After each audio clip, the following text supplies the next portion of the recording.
This is the Table for Two edition of the Deliberate Talks podcast, and I'm your host, Dakshin Adyanthaya, welcoming you to a new day with a new guest and a new conversation that adds so much value to a new possibility.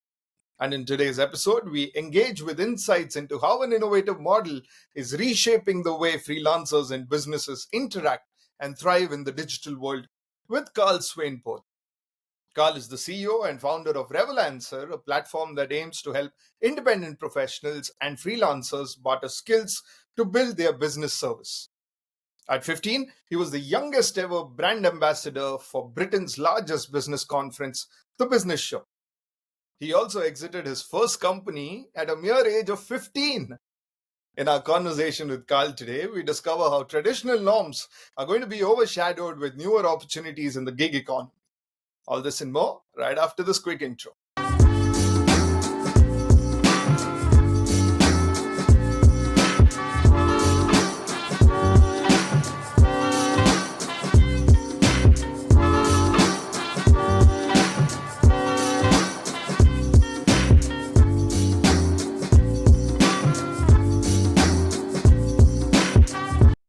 And we're back.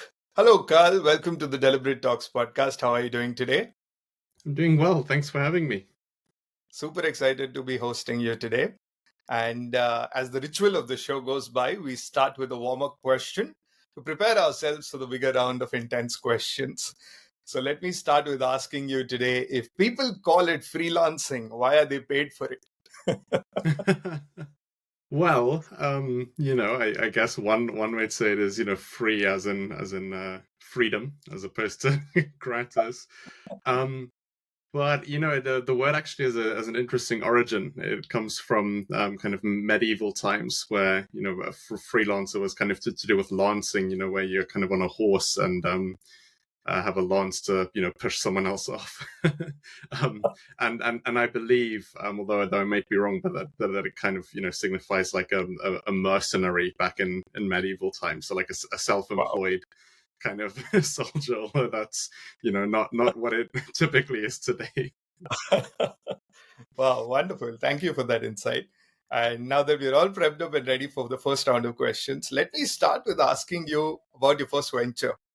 You exited your first gig at the age of 15. And 15 for most of us, we're still figuring out what subject to take in masters. And by then you had already figured out your gig, your exit, and how successfully you were running this. When did you start this? Where did you gain all this necessary dope of information? And what was your professional surrounding like? Sure. Well, I mean, I started freelancing when I was 13. I then got a lot of experience with the large existing platforms at the time. Realized that there were some serious issues with them, so I decided to start my own platform, which is this venture when I was 15. I did exit it after about 6 months, just before my 16th birthday, not because I wanted to, but because I was too young to have a PayPal account. And as it was becoming more and more successful, PayPal kept on locking my accounts, and I couldn't unlock them because I couldn't, prove that I was over 18 because I wasn't. I ended up having to sell it. I think I could have taken it a lot further if I were 18, essentially. But that's what I'm doing with Revolancer now. Wow, like at 13 and 14 and 15 that you're talking about, what was really the drive at 13 to start something? Yeah, I mean, it's a great question. I mean, the environment I grew up in, both of my parents are academics, so they aren't entrepreneurial. They weren't kind of big fans of what I was doing for a long time, but I realized at quite a young age that it was important to me to work for myself. But I also realized that many people who are much older than I am now, let alone much older than when I was like 13, struggle doing that. It's something where you need a whole lot of practice, a whole lot of failures under your belt, and luck as well. So I thought I had the best chance if I started as early as possible, to go on that journey. And that's exactly what I did. Uh, at that age, I don't think there is too much pressure like how we would after a point of time in terms of failures, right? We necessarily didn't need a plan B at 13. What if the company fails? And I think that's a beautiful lesson in some way, because if we could start approaching entrepreneurship in a vision of no pressure zone and try to just work and experiment and give it more time, I think it would be a wonderful place to be at for every entrepreneur. But at 13, what kind of stress did you go through? What kind of planning did you go through? Apart from the PayPal thing, of course, that's a stress in itself.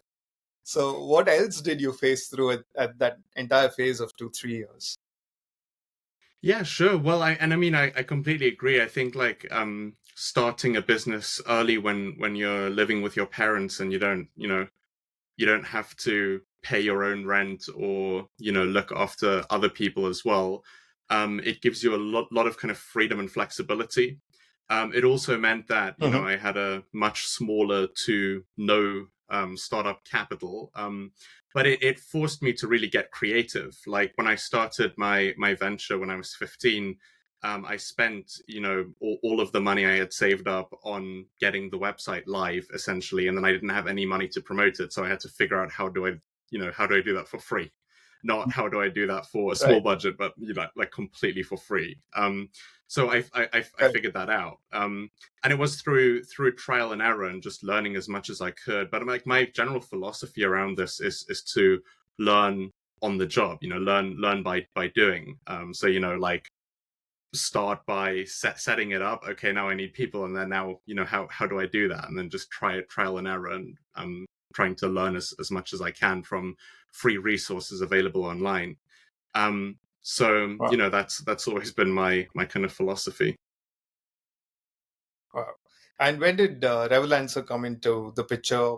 Why did you conceive this entire concept? And Revolancer is a revolutionary freelancer platform kind of a thing, is what I'm assuming it is. I just want to understand when and how did you go about with it? Yeah, sure. So, when I was in my last year of university, I had all this experience that I had built up. I knew that I wanted to start a business. We were like in the pandemic at the time, so I knew that like the way that people work remotely has changed a lot, and there's been kind of a big acceleration there. But to my greatest shock and horror, the freelancing platforms that I'd been familiar with for a period of about 8 years before then hadn't changed anything about how they operate. And one of the key things is they don't allow video calling, which is just not suitable for the 21st century, frankly. Um, Right. so I knew that there was still that big gap in the market for changing this industry for the better. So that's when I decided to start out, and that was about 2.5 years ago now. And yeah, we've been going ever since. And you have an impressive user base already in the platform. How did you go about onboarding them? So I mean, today we have over 130,000 users, with a lot of that growth coming in the last 6 months. So we're Wow. rapidly becoming a serious contender in the marketplace. Compared to some of the bigger and longer established platforms out there. Um, I Right. mean, how we got that user base is in a lot of different ways, but kind of the core part of it is that our whole product roadmap comes from user feedback, and our product team calls with users, several users every single day, and and we carefully listen to all feedback. We have a nice system where we track all of that. What are the most requested features? What is it that people like? What is it that people don't like? And then our whole product roadmap is based on that. And then by building a platform that really solves the problems of the user, of the freelancer, in a way that they want, essentially, that kind of drives a lot of it, because it means that we get influencers talking about us. We get a lot of kind of free press and stuff like that. We get people on the platform recommending it to other freelancers, and then of course we do other kind of paid marketing campaigns to accelerate that growth. but at its core, that's Mhm. the most important thing. Wonderful. And how do you really differentiate yourselves, say from someone like a Fiverr or an Upwork who's been there for ages, and a lot of freelancers are there, and social media in itself has become a marketplace for a lot of freelancers for sourcing work, say a Twitter or an Instagram or even YouTube for that fact. How do you really differentiate from this, and why do you believe that a marketplace like yours can evolve over time and compete even better with the existing ones? Yeah, absolutely. So, I mean, if we look at the existing players, Fiverr, Freelancer.com, Upwork, People Per Hour, and pretty much all of the other big ones as well, they all operate in a very similar way, which is that they monetize through commission fees. In the case of Fiverr, it's approximately 25% because they take 20% from the freelancer and 5% from the client. Um, and to protect that, they then carefully kind of police the way that you can communicate. So you can't video call, can't exchange email address, or anything Mm. else. So it disrupts workflow. So now not only is the client paying like $105 and the freelancer is getting 80, but also you Mhm. can't communicate properly. So I don't think that's a recipe for kind of good value for the client, or at the same time a kind of a good value and good experience for the freelancer. So we Mhm. solve that in a very simple way, which is that we don't monetize through commission fees, and then we don't have to restrict how people can communicate, so they can video call, talk off platform, and everything else. Right. But, well, I'm just going to touch upon that part where you mentioned about the payments part of it. It's a little sensitive conversation when it comes to freelancers. I mean, some of them complain about the fact that they don't get paid enough, and the others are complain the fact that they never get paid on time enough. Either ways, payment is a very important aspect of a freelancer's journey, right? But Revolancer has a distinctive model with exchanging services for credits instead of financial transactions. Firstly, can you elaborate on how this model was conceived? And secondly, how do freelancers really benefit from this model? Yeah, absolutely. So this is one of the features of our platform. We also have like paid client opportunities, in the more slightly more kind of traditional sense.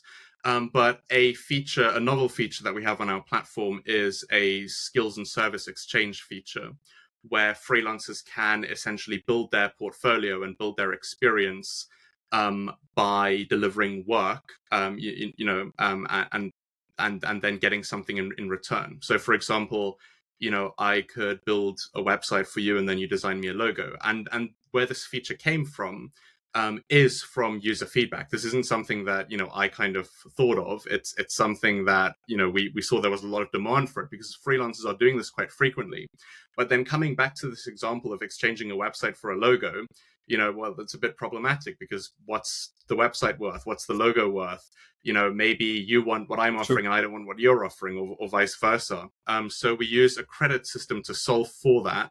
So then, I can build you a website. You pay me 1,000 credits, and then I can use those 1,000 credits to source something from you or from someone else.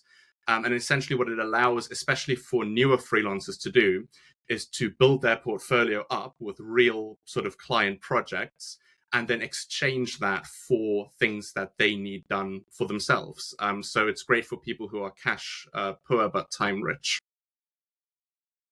Right, right. So help me understand this with the large user base that you have. Say I'm a freelancer. What is the kind of work that I can expect over a year's time? Say, how many projects can I kind of expect in terms of working on my favor? And secondly, how many times do you think I would end up using these coins in exchange of services with others?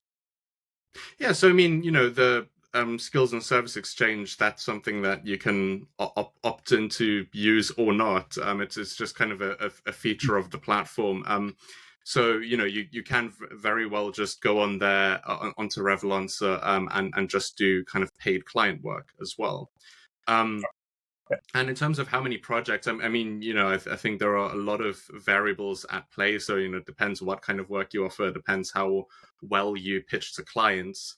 But you can absolutely make a very good living off of it, if you really put your back into it. So yeah, I mean, another feature that we have as well is, where you can kind of publish your portfolio and case studies onto the platform. But that then also goes into a feed. So you can sort of gain inspiration by looking at other people's work, which kind of links back into what you said about freelancers using things like Instagram and YouTube and so on. Which is in some ways similar, but then in other ways, like, that's not really what those platforms are fundamentally for. Like, yeah, you can get Facebook groups and so on. But Revolancer is for kind of posting about freelancing work and nothing else. So it's a kind of a very tailored platform to the needs of the users.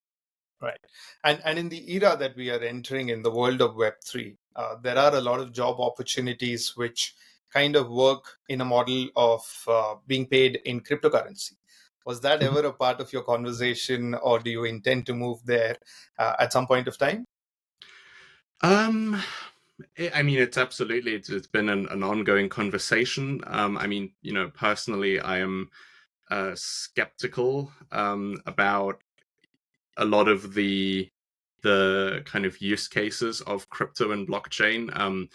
I personally believe that a lot of the cases where blockchain and crypto has been implemented, you could actually achieve the exact same outcome, easier and cheaper without using those technologies. I think there are certainly some use cases where um that kind of thing is useful, but for the time being, like, of course, if a freelancer wants to charge in cryptocurrency and the client is willing to pay that way, then that's Mhm. absolutely fine. But for the time being, we haven't kind of implemented any kind of Web3 into our platform. um it was something that we were considering, especially when all that stuff was kind of on the rise. But then, after careful consideration, we kind of came to the conclusion that I just mentioned, which is that um, Right. in a lot of cases, this you can actually achieve the same kind of outcome without this stuff, easier, cheaper. And then, of course, the Mhm. big kind of crypto crash happened, where I think people, in part, came to a similar conclusion. So yeah, I mean, it's an ongoing conversation. If we can ever find like a really good use case, then we won't shy away from implementing it. But that's yet to happen. Fair enough. And with all the user base and the conversations that's happened over the last 1 year, say 1.5 years, which do you think is the most demanded skill set on Revolancer? Yeah, so I mean, it's fairly well kind of balanced across the board. But things that do particularly well are web development, graphic design, media, and marketing. Those kind of niches. Right. Wonderful. And while this credit system fosters a sense of community and collaboration amongst freelancers, can you share some cases where the impact story has been worth talking about to your investors or clients? Oh yes, absolutely. I mean, we see that all the time. Like the kind of the main the main kind of user who gets a really good benefit from that system is somebody who is just starting out, because getting your first 1, 2, 3 clients is much harder than getting the next 30 off after that. So this is a way how you can kind of jumpstart that. So maybe you're a graphic designer, but you need a professional website for yourself, but you can't afford to pay for one out of pocket. You can then go and design logos for other freelancers on the platform, build your portfolio up with real client work, and then exchange the credits to get your own website built. And now all of a sudden, you haven't put any money into it, but you have your professional website and a rich portfolio, ready to get started. So we get lots of feedback like that, and that tends to be the kind of the use case where users get the most benefit. And then as they gain more experience, they kind of venture more over to the paid clients opportunities on the platform, and more of the kind of networking with other freelancers and showcasing their work. Right. And how does Revolancer make its money from this entire thing in terms of, the remuneration or the commission that comes in, or how does this model work? Yeah, so at the moment we aren't monetizing, but when we do, it's going to be in two parts. First of all, there's going to be an optional paid plan for freelancers that gives you access to kind of additional features, additional opportunities. But you'll always be able to start for free. That's very important to me.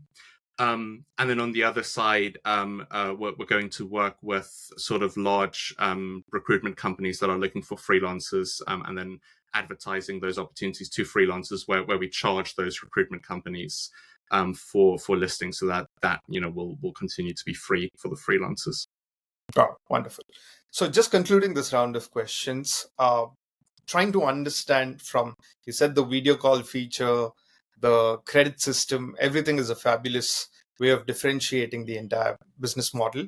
Is there anything planned further in terms of utility for users coming on Revolancer as the years go by or the months go by? Oh, absolutely. I mean, we have a very rich roadmap. I mean, our biggest problem is the well bringing it out fast enough. I mean, we're expanding our team quite rapidly at the moment. Have been over the past few months as well. Um, but yeah, we have a very rich roadmap that's completely kind of prioritized by what users are looking for the most, and I think that's a very important way of doing it. Wonderful. Wonderful stuff, Carl. With that, we conclude the first round of questions. I'm moving into the last round of questions, which is the rapid fire round of questions. These are going to be testing some quick answer skills from your end. So, ready for it? Sure, go for it. Right then. In 60 seconds, 5 tips for budding freelancers to get work more frequently than they're already getting. Okay, so I'd say the first thing is to work with some kind of a mentor. So find an experienced freelancer and learn from them.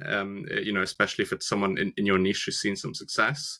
I'd say the second thing is to really refine your portfolio. So that's both in terms of what kind of work you're displaying there, and how you're displaying it. I'd say three is when you're pitching to clients, is to really, tailor your pitch to the client you're speaking to. So, don't get like wrapped up in lots of different technicalities. And so the fourth one then Right. is in terms of how you value your services, which is that you should always value it based on the value that you're giving to the client rather than your time. So, if you say you're happy to earn $20 an hour, and you're designing logos, but the logo could, massively improve a big brand, their standing, and it takes you 3 hours to design. Yeah, you probably shouldn't be charging $60. You should be charging a bit more because the value to them will be much higher. Right. And then I'd say the final one is to always keep learning and developing your skills, and to never let that stagnate. Lovely. Just speaking on that value note, in 50 seconds, when it comes to quoting the right price, 3 tips for one to price their work in a very right way and get the pitch in their favor, more importantly.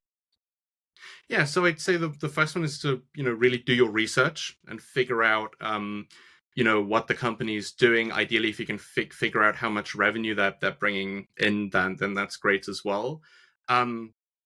Secondly, kind of really consider the value of your work. So maybe you're building a website for a company that's currently only doing sales through their shop, and you could triple their sales through a website, possibly. I mean, obviously, do your research, don't just make baseless claims. And then definitely consider that as well. And then finally, comes back to what I said just now, but really understanding the client and pitching to them in a way that they will understand. So constantly thinking from the perspective of the client is thinking, what's in it for me? So you need to answer that question. Right. Fair enough. In 40 seconds, I'm not an expert, but just starting up with my skill sets, but I want to start freelancing to earn more with the same skills. Some advice to someone who tells you that. Well, I'd say first of all, you need to showcase your skills. So like put together a good portfolio that showcases what you can do. Then secondly, go out there and find opportunities. So use a platform like Revolancer to find paid client opportunities in those kind of areas.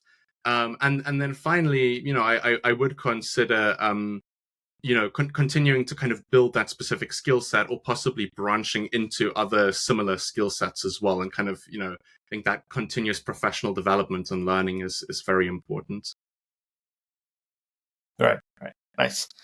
In 30 seconds, apart from yourself, your favorite freelancer you have ever worked with and why? Well, it's a very good question. It's hard to pick a favorite, to be honest. So I'll just say, like, I've had the privilege over many years, to work with a lot of great freelancers, both like in my journey with Revolancer and outside of it as well, ranging from people like Alex Fasulo, who's, the quote unquote Fiverr millionaire who received a lot of press attention and is now like a big sort of advocate of Revolancer. All the way. But I'd say probably my favorite freelancers who I've worked with are people who are just starting out, and where we've been able to help them start their journey. Wonderful. Okay, in 20 seconds, what's the most bizarre freelancing request you have ever come across? Ooh, I mean, we've seen lots of very bizarre things. Gosh, I'm not sure. Yeah, I mean, like, no, I, I guess, like, the main things that come to mind are kind of things that we've had to, say no to on the kind of platform. But I'd say personally, as a freelancer, the most kind of common ridiculous request is when clients kind of keep moving the goalposts. So you agree on a certain set of things, and then they keep adding to it and don't want to pay more. Right, makes sense. Okay, and finally, in 10 seconds, on the scale of 1 to 10, freelancing isn't for everyone. How much do you strongly believe with this, and 1 being the lowest, and why? I'd say probably a 5 or so. I mean, freelancing absolutely isn't for everyone, but I think it is for a lot more people than who currently realize that it is for them. And that's one of the really important things that we're looking to do with Revolancer. Right, right. Wonderful, fabulous stuff there, Carl. With that, that's the wrap. Thank you so much for being a part of the show. This unique approach to freelancing is quite refreshing to hear. So thank you for sharing your insights for the same. I thoroughly enjoyed hosting you. I hope you had a good time too. Absolutely. Thanks very much for having me. Super, super. Thank you so much, Carl. And wishing you and Revolancer nothing but the best. Thank you. Thank you so much. And that brings us to the end of today's episode. Don't forget to subscribe to all the audio and video channels of the Deliberate Talks and Pixelated Egg Digital Ventures. Join in next week for a Table for One edition. Until then, be curious, be adventurous, and never stop learning. Cheers.